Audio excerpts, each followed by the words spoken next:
ആർക്കെതിരെയാ നടത്തേണ്ടത്? ഒളിയമ്പുകൾ കൊണ്ട് പാണക്കാട് സാദിഖ് അലി ശിഹാബ് തങ്ങൾക്കെതിരെയോ?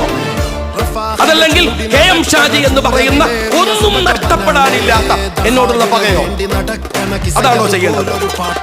ഞാൻ പാണക്കാട് തങ്ങളെ അന്യായമായി സംസാരിക്കാൻ വന്നപ്പോ ഞാൻ പറഞ്ഞു, പകയും കലിപ്പും വെറുപ്പും നാവിൽ വച്ചല്ല, പണ്ഡിതരായാലും വേഷമുള്ളവരായാലും സംസാരിക്കേണ്ടത്.